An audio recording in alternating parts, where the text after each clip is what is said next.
파브 빅터 토크쇼.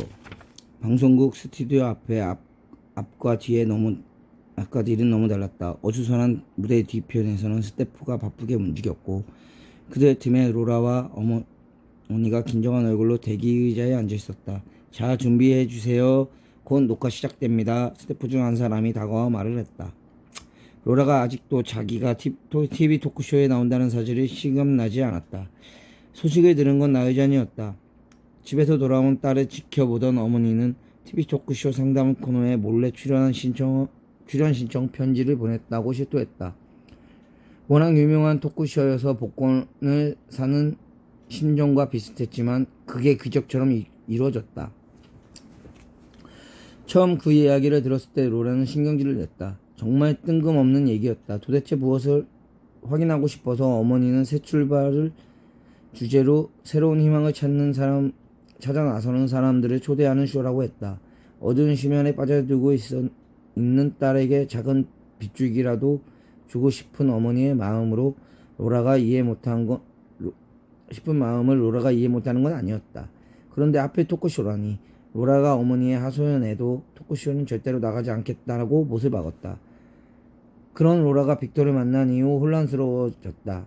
빅터는 암기왕잭, 레이첼 선생님, 테일러 회장 이들과 만남은 단순한 우연 같지 않았다. 마치 운명이 보내는 신호와 같았던 것이다. 로라는 그 신호를 해독하지 못했지만 한 가지만큼 분명했다. 지금 자기 인생이 잘못되어 있다는 거. 로라는 어느새 토크쇼가 인생의 절연점이 되어주지 않을까 하는 막연한 기대를 품게 되었다. 노라 덕건 씨와 그의 어머니 산다만 컨더 여사를 소개합니다. 밖에서 토크쇼 진행자의 목소리가 들렸다. 로라는 떠밀리는 사람처럼 어떨떠한 표정으로 상태에서 무대에 올라갔다. 강한 조명이 쏟아졌고 잠깐이었지만 눈부심에 적응이 돼 뒤에서 방청객 모습이 보였다. 로라는 울렁거리며 참아내며 어머니와 소파에 앉았다. 진행자는 간단한 인사와 소개를 하고 본론으로 들어갔다. 나름대로 격식을 갖췄지만 질문의 요지는 왜 자신을 혐오하느냐 하는 것이었다. 로라는 왠지 자신을 이상한 사람으로 취급하는 것 같다가 기분이 좋지 않다. 아니요, 나는 나를 혐오하지 않아요. 단지 있는 그대로를 받아들인 거죠. 진행자가 로라와 눈을 마주치고 물어봤다. 그럼 지금 자신의 모습은 어떻게 생각하나요? 꼭 그걸 말을 해야 하나요?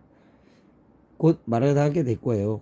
그 쇼파는 진실을 말하게 하는 마법에 걸렸거든요. 그래서 정치인들이 우리 쇼에 잘 안 나오려고 하지요. 진행자가 논술에 떠자 방청국 곳에서 웃음이 터져 나왔다. 로라는 표정에는 표정이 없었다.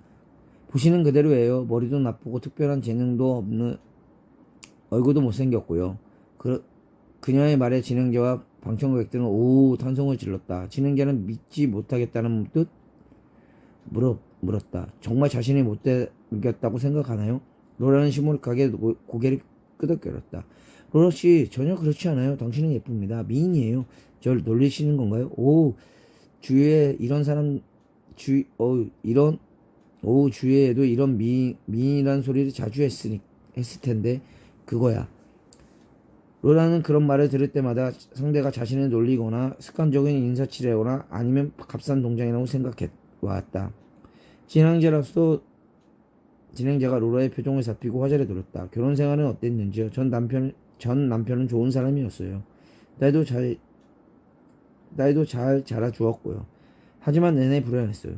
불안했다고요? 행복할 자격이 없다고 생각했거든요. 다시는 방청객들의 탄생이 들렸다. 어머니는 아무런 말도 하지 않았다. 본인이 생각했던 것보다 딸은 훨씬 더 심각했다고 생각했던 듯하다. 어째서 그런 생각을 한 거죠? 모르겠어요. 어렸을 때부터 그랬어요. 뭘 해도 안 될 것 같고 한 번 실패하면 끝장이라고 생각이 들고 진지한 표정으로 경청하던 진행자와 천천히 카메라를 향해 말했다. 아무래도 우리가 모르는 사연이 있는 것 같군요. 이제는 또 다른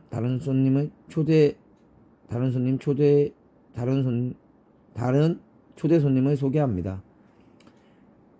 어머니가 귓속말로 미리 말해주지 못해서 미안하다 말을 했다. 로라는 얼마 지나 지나지 않아 그마의 뜻을 알게 됐고 또 다른 게스트는 아버지였다. 평소에 TV를 보면서 토크쇼 진행자가 수다스러운 흑인이라는 걸 깔보던 아버지가 막상 심으로 대하자 비굴해 보일 정도로 그녀에게 굽신거렸다. 그런 아버지의 모습은 로라는 더 화가 났다. 방금 따님의 이야기를 들으셨나요? 소파에 앉은 아버지는 침통한 표정으로 고개를 끄덕거렸다. 아무래도 제가 딸을 너무 나약하게 키운 것 같습니다. 그래도 전 여전히 딸이 잘 되기를 바라고 저 아이를 사랑합니다. 사랑이라는 말을 듣자 갑자기 로라의 가슴 속에 뭔가가 불끈했다. 아버지는 절 미워하시잖아요. 진행자의 말대로 이 쇼파는 마력이 있는 것 같았다. 계속 마음에 담아두었지만 평소에 하지 못했던 말이 불쑥 튀어나왔다. 아버지는 당황해 기색이 역력했다. 세상에 자식을 미워하는 부모가 어디 있겠냐. 너도 에이미를 키우니 잘 알지 않니? 로라가 떨리는 음성으로 말했다. 아버지는 제게 따뜻한 말 한마디 해주신 적 없잖아요. 내가 칭찬에 인색했던 건 인정하마. 그래도 난 너에게 좋은 환경을 만들어 주려고 평생 이를 악물면서 일을 했다. 좋은 환경이요? 아버지는 절 벼랑 끝에 몰고 갔어요. 그게 무슨 소리냐? 저도 한때는 가지고 있었어요. 뜨거운 것을요. 그런데 아버지가 다 깎아 먹었어요. 버렸어요. 억지 좀 그만두렴. 도대체 내가 너에게 못해준 게 뭐냐? 아버지는 저에게 늘 못났다고 하시잖아요. 그러자 아버지의 눈을 깜빡거리고 당황당한 듯 표정으로 로라를 바라보았다. 겨우 그것 때문에 날 탓하는 게냐? 겨우 그거라고요? 로라의 두 눈은 빨개졌다. 못나니. 그 소리 때문에 저는 아무것도 못했어요. 좋아하는 옷도 못 입고, 좋아하는 사람한테 고백도 못하고, 좋아하는 일도 못했어요. 자신이 없으니까요. 행복할 자격도 없는 벌레 같은 존재라고 생각했다고요. 스튜디오는 고양된 목소리가 울렸다. 진행자는 양손을 펼쳐 분위기를 가라앉혔다. 두 분 다 좀 진정해주세요. 여기는 제리 스프링거 쇼. 극단적인 상황 설정과 가격한 내서로 유명한 미국 토크쇼 편집자주가 아니랍니다. 그리고 안타까운 표정을 지으며 한숨을 내쉬었다. 그때 내내 두 사람의 이야기를 듣고 있던 어머니 로라를 향해 입을 열었다. 아버지는 감정 표현이 방법을 잘 모르시오. 언제나 너와 가까워지고 싶고 대화를 하고 싶은데 독소리 먼저 튀어나와 버리지. 그런데 널 누구보다 사랑하신단다. 예전에 내가 쓴 책을 쓴다고 했을 때 기억나니? 그때 아버지가 너에게 무지개 말했지만 사실 주변 사람들에게 딸이 작가가 될 거라고 얼마나 자신있는지도 몰라. 농담 마세요. 아버지는 절대 그러실 분이 아니에요. 제가 안다고요. 그러자 진행자가 일어나 로라의 어깨를 부드럽게 손을 얹었다. 로라씨, 어머니께 준비하신 게 있어요. 진행자 왼편에 멀티 스크린을 가리켰다. 오래된 사진들이 슬라이드 쇼에 나오고 있었다.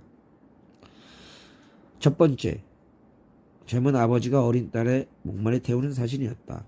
딸이 간지러운지 배시시 웃고 있었다. 다음 사진에는 잔디밭에서 장난을 치는 부녀의 모습이 담겨져 있었다. 그 다음은 새파란 하늘 밑에서 딸의 브레이키스하는 아버지의 얼굴이 보였다. 아버지는 늘 저때로 돌아가고 싶어 합니다.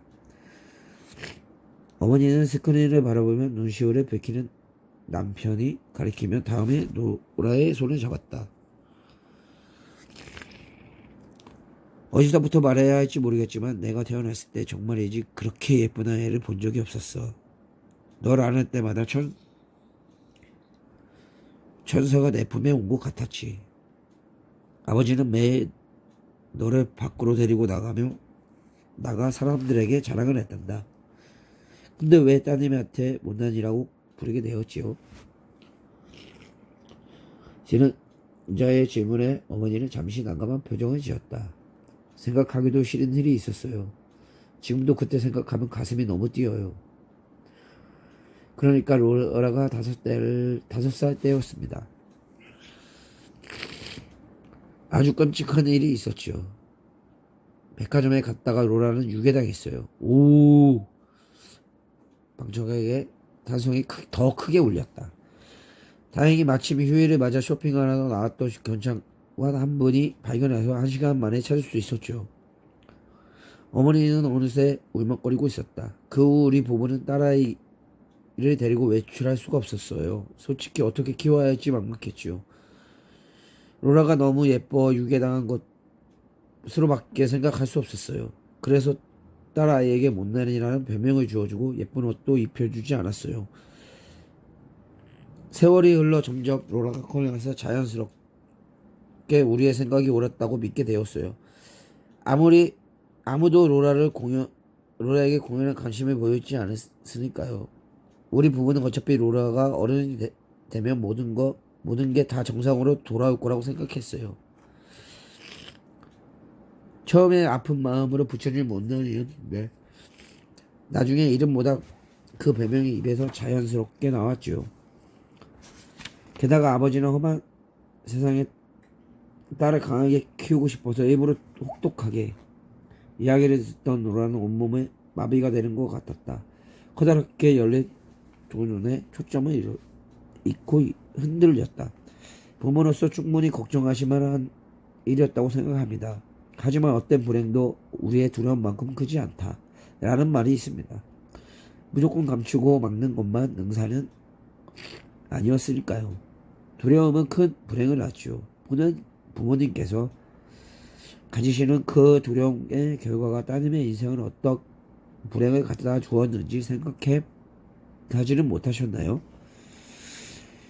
진실을 들은 진행자가 안타까운 표정으로 말을 이었다. 제 외치는 어머니에게 물려받은 최고의 선물을 자식남이라고 말했습니다. 왜 그걸 주지 못하셨나요? 아무리 고통스러운 기억이 있다 하더라도 따님에게 더 큰 미래를 보여주셨어야죠. 어머니와 아버지는 고개를 푹 숙인 채 아무 말도 하지 못했다. 잠시 후 정적을 깨는 흐느끼는 로라의 음성이 들렸다. 저는 그런 일이 있었는 줄 몰랐어요. 차라리 제가 어느 정도 자랐을 때 말씀해 주시지 그랬어요. 저는 단 한 번도 사랑해 본 적이 없었어요. 엄마, 전 제가 한심하다고 믿어서 견딜 수가 없었어요. 어머니가 눈물로 범벅이 된 로라의 뺨을 두 손으로 어루만지며 말했다. 미안하구나. 정말 미안하구나. 로라, 내가 그렇게 고통스러운 인생을 산 줄 꿈에도. 어머니의 말을 마저 끝내지 못하고 눈물을 흘렸다. 로라는 과거의 삶이 한순간에 자신의 몸을 뚫고 지나가는 것을 느꼈다. 그러자 마음이 텅 빈 것처럼 허전했다. 진행자가 로라에게 말을 했다. 부모님은 당신을 사랑하지만 올바른 교육 방법은 몰랐어요. 다른 많은 부모님과 마찬가지로요. 로라 씨, 나도 불행한 시절을 겪어봐서 알아요. 누구도 상상할 수 없는 만큼 많이 힘들고 외로웠을 거예요. 하지만 어떤 일이 닥쳐도 자신을 격려하고 아껴야 합니다. 이젠 더 이상 스스로를 가두지 마세요. 날개를 펴요. 로라의 볼에 다시 굵은 눈물이 주르륵 흘러내렸다. 로라와 어머니 그리고 아버지는 오랫동안 서로를 끌어안고 울었다.